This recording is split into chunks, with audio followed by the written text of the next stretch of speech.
అయితే తండేల్ గురించి పక్కన పెట్టినా మీరు జనరల్గా రైటర్ అండ్ డైరెక్టర్ కదా, సో ఎక్కువ ఏది డామినేట్ చేస్తుంది మీలో? రైటరా డైరెక్టర్ డామినేట్ చేస్తారా మిమ్మల్ని? నేను రైటర్ అయినా కూడా నేను యాజ్ అన్ అసిస్టెంట్ రైటర్గా వచ్చాను కనుక while writing it self I do edit. So జరిగే ప్రాసెస్లోనే ఇది పడుతుందా పడదా, ఒక సీన్ అయిపోయిన తర్వాత ఇంత లెంత్ ఉండదు అనేది కొంచెం జనరల్లీ మాటలు కొంచెం తక్కువే ఉంటాయండి.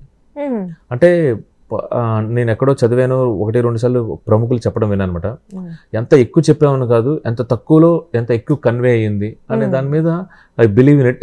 So I cut short. So నాకు రైటర్ డామినేట్ చేయడు, డైరెక్టర్ డామినేట్ చేయడు. సో రెండు సమతూకంగా వెళ్ళిపోతూ ఉంటాయా మేనేజ్ చేసుకుంటూ? సో హ్యాపీ మీరైతే వే అయితే కంఫర్ట్గా వెళ్ళిపోతున్నారు, అంతేనా? సో ఇంకోటి, తండేల్ మూవీలో మ్యూజిక్ డైరెక్టర్ మన దేవిశ్రీ ప్రసాద్ గారు కాబట్టి, సో డెఫినెట్లీ అందరికీ తెలిసింది ఆయన రాక్ స్టార్ అని, బట్ ఆయన క్రెడిట్ కూడా చాలా ఉంది అని ఆయన చాలా ఉంది ఆయన క్రెడిట్. సో మీరేమంటారు ఈ కామెంట్స్? ఈ కామెంట్స్ ఏం కాదండి, నేను చేసిన కామెంట్, అంటే నేను చేసిన కామెంటే ఇది. ఓకే, అంటే డిఎస్పీ ఆయన అర్థం చేసుకునేలాగా ఈ స్టోరీని ఎవరు అర్థం చేసుకోలేదు. బికాస్ బ్యాక్గ్రౌండ్ స్కోర్ ని జస్ట్ క్యాజువల్ బ్యాక్గ్రౌండ్ స్కోర్ లో చూస్తున్నారు. ఎప్పుడు ఏ స్కోర్ వచ్చినా దానికి చాలా అండర్లైన్ లో చాలా మీనింగ్ ఉంది. Where I couldn't see this film ఆయనలాగా అంత అద్భుతంగా ఉందన్నమాట. మీరు అది వైలెంట్ బిట్ వచ్చినా, ఇప్పుడు హైలైస్ బిట్ వచ్చినా, ఆరల్స్ ఇంకొక బిట్ వచ్చినా, అంటే ఆ కథకి ఏది ఇంటర్లింక్, స్క్రీన్ ప్లే తగ్గట్టు స్కోర్ ఉంటుంది. ఇది అంత టెక్నికల్గా గమనించకపోవచ్చు కానీ ఓవరాల్గా మాత్రం ఇంపాక్ట్ ఉంటుంది మనకి. అంటే ఆ విజువలైజేషన్ అయినా, ఆయన ఊహించుకున్న విధానం అయినా మనకు క్లియర్ గా చూపించగలిగారు ఒక చిన్న మ్యూజిక్ తోటి, అంటారా?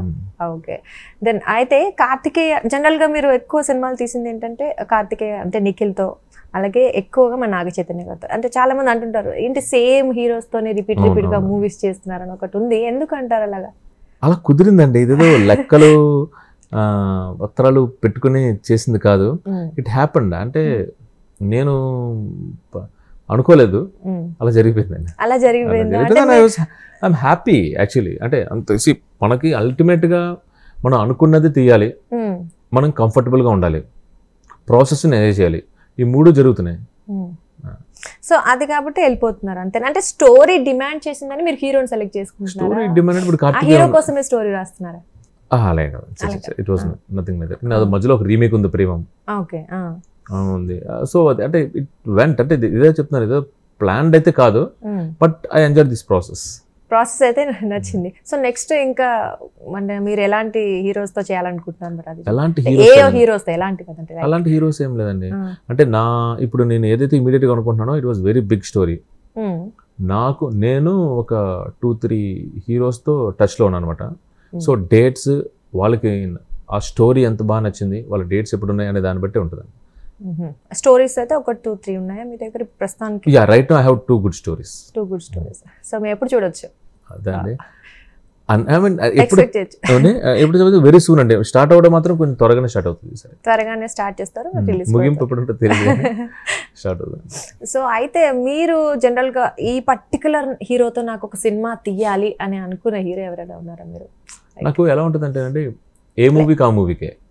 నేను చూస్తున్నప్పుడు, ఇప్పుడు పుష్ప చూస్తున్నాను అనుకోండి, ఎలాగన్నా తీయాలి తీసేయాలనిపిస్తుంది. నాకు కాలేజీలో ఉన్నప్పుడు ఇనీషియల్ గా నేను అసలు ఇండస్ట్రీకి వచ్చిందే నాగార్జున గారు మూవీస్ చూసి.